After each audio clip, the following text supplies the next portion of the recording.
Cool. Joining me tonight is Joey Concepcion.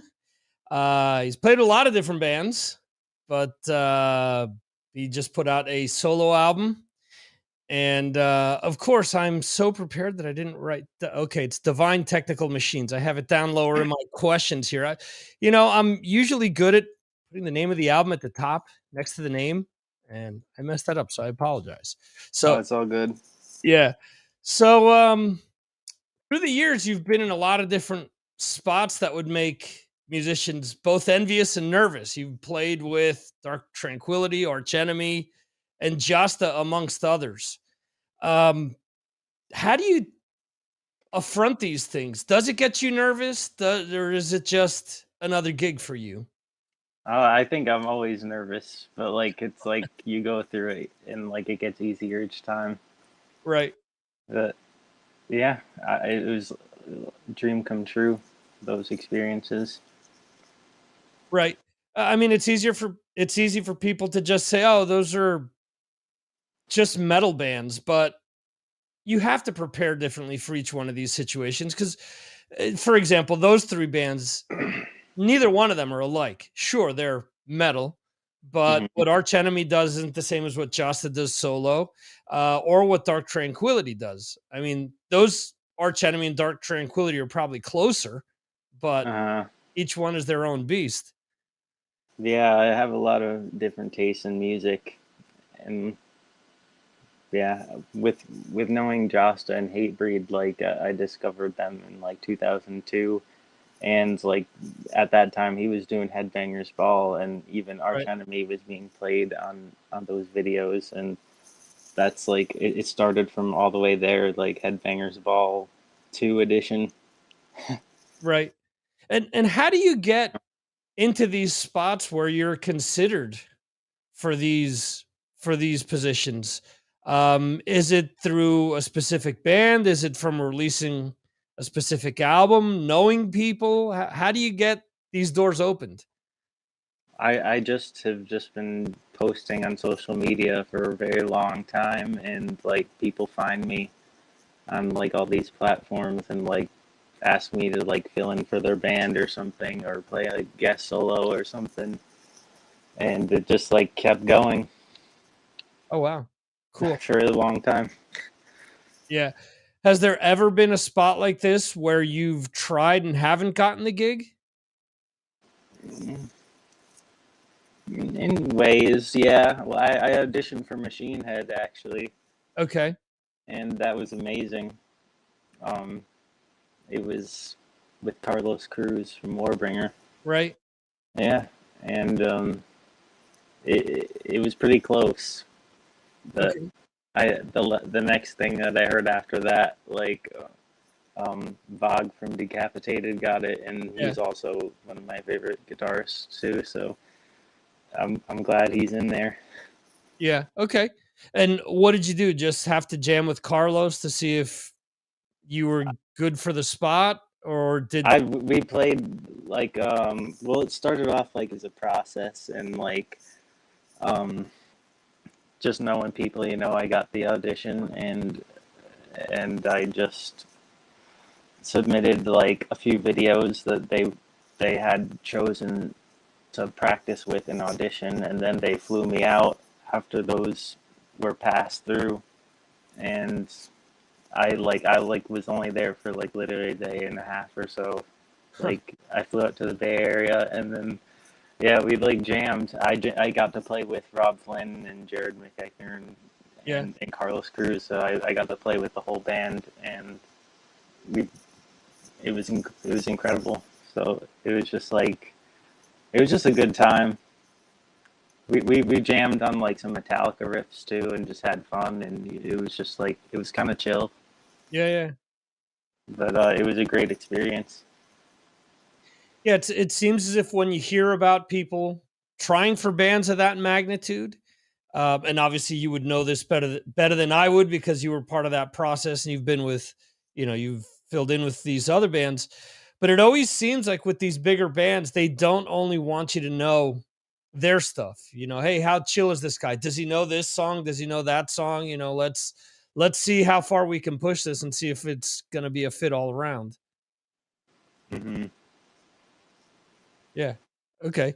What do you take away from this stuff though? I mean, is it all just a learning experience for you with going into any one of these bands or doing this, trying out for Machine Head? What in your mind, what do what do you take away from the entire process? Um, it's all kind of like a learning experience because like each time you come in as like a hired gun, Right. like it's still kind of like being like the help in a way, and like you just got to be like really respectful and follow rules, and everybody's different, and you have to like live with people that you don't know. So you just like get to know each other real fast, and like over time it just like I got more keen to like routines that go on in these things, and and yeah, I just like I it's just a lot of fun, and I just love what I do, you know. Yeah. Cool. You just released solo album number 2, as we mentioned initially, Divine Technical Machine. Was there anything specific you wanted to do on this album that maybe you hadn't done on the first one? I think like my main focus actually was to like write shorter songs that had like a little bit more interesting things going on. Like I thought that the first album was like a little bit too riffy, and like it were a little longer songs. Like I was a little younger, and like I just wanted to develop my songwriting, and make stuff that was like, anywhere from like 3 to 5 minutes long at most, and just like write these like more structured, like like like almost like a pop song would be. Yeah. But then like there is some like almost like proggier or interesting parts, that like change up a bit, and it's like it just like it just came together. I wanted to like me and my producer, we just call it candy, we just fill in the gaps with the guitar solos. Right. And yeah, I want to do a little bit more intense solos on this one, and like like give it my all. Gotcha. Okay. And how long were these songs around? I mean, are these riffs that you've had lying around since your previous solo album? Are these things you just wrote? How long was the entire process? So like after the first solo album I did, like I immediately started writing like the second it like got Right. released. Like I was like, all right, ready to have number two in the, you know, ready to go. And I just like, would just sit at home at night after work, and I'd just like write riffs, and it ended up, taking a lot longer than I thought, and then it ended up being almost like a 5 year process, and then the pandemic happened, and Yeah. then like it kind of made things more crazy, but then it enabled me to like I actually cut a lot of songs off too, Oh because wow. I wrote even more, like at least like maybe even 18 songs for the whole thing, Hmm. and then I just like chose the best ones, and I really like tried to like trim the fat. Hmm. Okay. And there's 2 tracks that have vocals on them. Hmm. How did you go about choosing what songs got vocals and which didn't? Is there a specific way that you go about doing that, or did it just feel right that those songs needed some sort of Yeah, singing on them? yeah. Some of the songs, like, it's hard to know whether it's going to be an instrumental or vocal song, but like I could tell over time that like I couldn't. I don't know, the riff behind it was more like groove based, and I felt like Right. it needed vocals rather than like something busy and more artsy or whatever. But yeah, I just felt like the vibe was like I couldn't do like a melody line over it, so I was like, okay, yeah, this has to have vocals. Okay, cool. Um, So you're saying that you kind of purposely did that though, based on what you'd done with your previous album, whether it's, cutting the stuff down or whether adding vocals to certain things that I mean, there were things that you took away from there that you had done that you didn't want to repeat, I guess. Hmm. Okay. Yeah, I thought that like yeah, between the contrast of my first solo album and my new one, um, yeah, I almost felt like I held back a little bit too much on my first album and went more melody and like I don't know, I wanted to like fuse both of that, like evolve from it and like make it kind of new and different on this new album. Okay. And you've got three big name guitarists on here. Obviously, Jeff Loomis and Christopher Amott, as well as Marc Rizo. Why did you want to work with these three specifically? They're just good friends of mine, and like I couldn't ask for better, and I'm just really lucky that they agreed to do it. And I wanted to like, you know, I actually had guests lined up for the almost all the songs on this album, but through the pandemic, some things like got like didn't happen. But yeah, it's totally cool. But I wanted to like again like make something, like it's like a guitar party Mhm. compared to my first album. So like I just got a little help from my friends. Gotcha. Did you have to provide them with any sort of direction? I want you to play something like this, or I definitely like I wrote like for their parts to okay, be, yeah, I was like I felt like, you know, for Jeff and Chris and Mark, like I just tried to make something that I thought was in their vein. okay, yeah.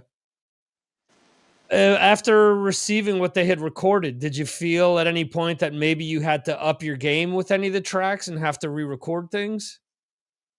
A little bit, but I mean, I didn't too much. I just like I'm really happy with all they did. Like it's exciting. To you know not just be the only guitar player on the album because Yeah, like I just like different sounds and stuff. gotcha. Okay. Was there anyone? Well, you just mentioned that you had some other people lined up, but it just didn't work out. Yeah, Um, okay. Any names that you can mention, or you'd rather not? I don't know if I'd be allowed to, so Okay, I'll just cool. skip Yeah, it. Yeah, I don't want to get you into trouble. That's cool. That's yeah. okay. Um, at this stage of the game, are you intimidated by any other guitarists? Like if you were to have anyone else on here, or maybe even if you were asked to fill in for anyone, would it make you like overly nervous that you think you wouldn't be able to pull it off? Or at this point in time, you're not intimidated. You're nervous, but you're not intimidated. I mean, what do you mean if like an artist I haven't worked with like asked me right now to work with them or? Yeah. I guess it depends. Like, I have to be really passionate about what I do and like love the band and the artist. Like, I've had a lot of experiences that like when I was younger, like I wanted to get my foot in the door and like I helped bands temporarily, but like I really want to do it for the passion, you know. Gotcha. So Okay, I gotta love what I do. gotcha. What would be a dream guest spot where a band says, "Hey, you know what? We need someone to fill in on this tour. Could you come out and do it?" I like a lot of bands. There's so many. uh, I don't know. Um, All I right, guess give me 3 bands. 3 bands that maybe like Testament or something. okay, Um, Soil work. okay, Um,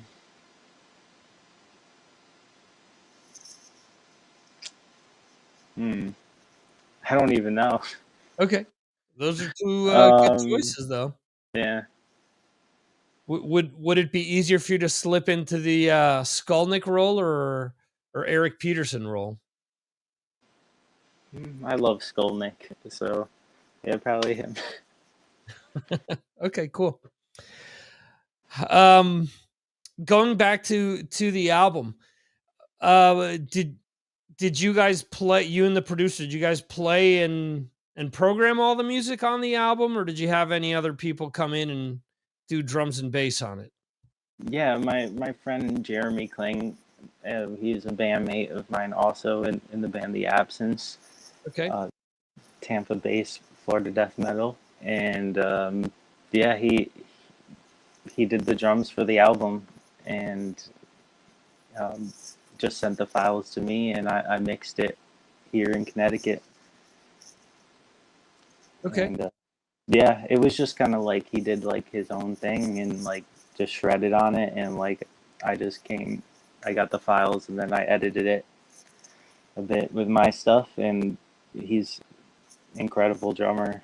So like it's really cool to be on an album with him and also him as well. I want people to see how good he is and hear his work too. Okay. Cool. I have some questions here that were submitted by some of my listeners. I had one person ask who some of your guitar heroes are. You just mentioned Alex Skolnick. Is there anyone else that jumps to mind real quickly? I guess like I always say this, that like probably Paul Gilbert is my favorite guitar player, because like there's so many guitar players, like there's not like many that could pick one, but I always like Paul Gilbert. Yeah. He's the best, and obviously Ingve and Vi, like those three are like the godfathers for me or something. Um, Even Chris and Jeff Loomis, and uh, I mean there's so many guitar players of the generation that I really like, even from the 80s and 90s, but, like John Petrucci and Hmm. Jason Decker, Marty Friedman, and I like Greg Howe. Okay. Um, yeah, there's so many. I take influence from a lot of different guys, and I just try to, like, steal their licks and make it my own. Gotcha. Okay. Um, Another question that a listener sent in, and it is, what are some of the guitars that you own? All Jackson. Okay. Yeah, I'm a huge Jackson fan, and I play their soloist, Stinky. I have a Jackson Warrior. I have a few Fender Strats, and Charvel. So, yeah, Gotcha. Jacksons are my main guitars. Okay. I was about to say I picked the wrong guitar to put behind me because I do have two Paul Gilbert Firemen. And then I'm glad that you mentioned Jackson because right over here, Scotty and JJ4 from mid 90s. Hmm. So that's a Jackson. Um, Believe me, I play nowhere near as good as you or Scotty. So, um, is there any guitar that you don't own that you'd love to own? Just more Jacksons in all forms, colors, shapes. I love it. But yeah, like the soloist is probably like the guitar for me.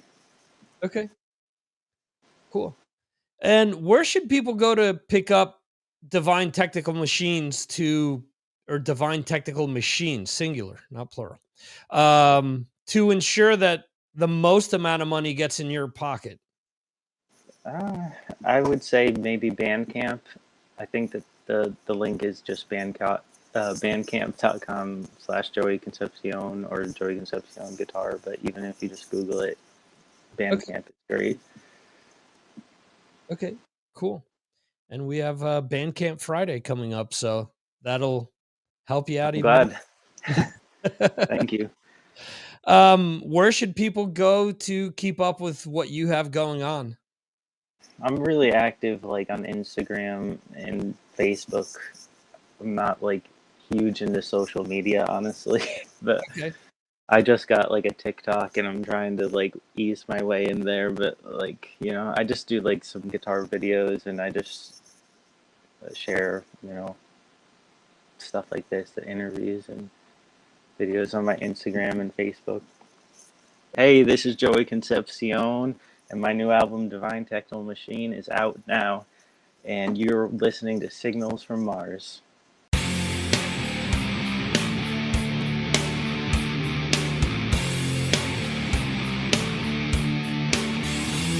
Thank you for watching the Signals from Mars live stream. You can watch the show live on YouTube, Facebook, Twitter, and Twitch, or check out replays on YouTube. Go to signalsfrommars.com for more information. This concludes our show.